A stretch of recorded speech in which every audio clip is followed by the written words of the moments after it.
87-73, Mansfield knocks off Seton Hill here on the Westmoreland Sports Network. Sean Myers alongside Roger Downs. Roger will get into the scoring recap momentarily, but a much better second half for the Griffins. Unfortunately, they never quite were able to pull even, and that's in large part because of the poor start. Yeah, absolutely, Sean. They fell behind early in that first half, never ever truly recovered. Did make a couple runs at the Mountaineers.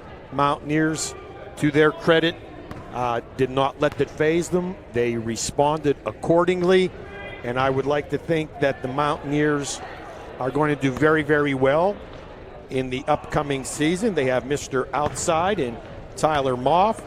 They have Mr. Inside 1A in Trevor English and 1B in Christian Simmons. They have some very, very good, talented players. And as you said, the coaching staff at Mansfield believes they are turning the corner and turning things around, and I would agree with that statement. Mansfield, with the victory, improves to 2-3, but more importantly, 1-0 in the PSAC. For Seton Hill, the Griffins drop to 1-2, 0-1 in the PSAC. You mentioned before, it is a very quick turnaround tomorrow, 3 o'clock start time, hosting Bloomsburg for the Griffins. For Mansfield, they will remain on the road and play at Cal U tomorrow in about 22 hours' time, 3 o'clock start time in that one. Let's take a look at the scoring recap. We'll begin with the visitors. From Mansfield University, 47 points in the first half, 40 in the second half. Leading the way, Trevor English. He was a load, 26 points for English, which is the game high. He also pulled down 14 rebounds. Behind him, Tyler Moff with 23, including 16 in the first half. Christian Simmons had 15, all of which, except for 2, came in the second half. Jameer Green finished with 11, 4 points for Taylor Sweeney, 3 points each for Eli Alvin, as well as Garrett Cook to round out the scoring. For Seton Hill, 23 points for Jimmy Moon leads the way. Nathan Davis finishes not far behind with 20.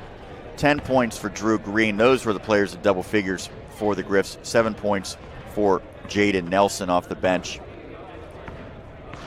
And they were also joined by Obi Ezekwesili, who had 4 points, 3 points each for Samuel Tabe, as well as Tommy Secunda and Michael Joyner to round out the scoring. I think it's notable that the Griffins' Keelan Coates was held scoreless. He was in the starting lineup averaging 7 points per game.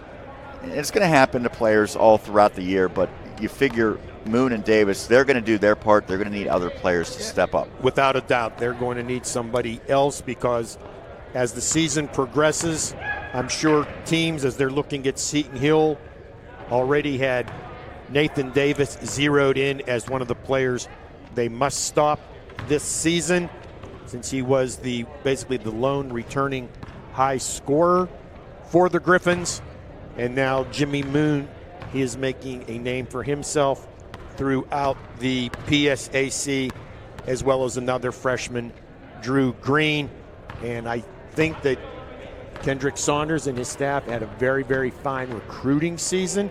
We got to get all these people to learn to work together and play together, and I think that's going to happen. Started a little rough last season, finished on a pretty good high note, and hopefully good things will continue to follow this Griffin basketball program. And you'll be back here tomorrow? I will. You and Dan Flickinger will have the call. It'll be a double dip once again for Seton Hill, both the men and the women's action. We'll have coverage beginning a little before 1 o'clock for the women's game against Bloomsburg, and then about 2 hours after that, we will have the men's game as well. You can check it out, westmorelandsports.com. Not only do we have Seton Hill athletics, we have all sorts of different high school athletics. We'll have Pitt Greensburg as well for this upcoming winter season. That's going to do it here today on this double dip. The ladies for Seton Hill claim a victory, but the men come up short in this one as they fall 87-73 to Mansfield.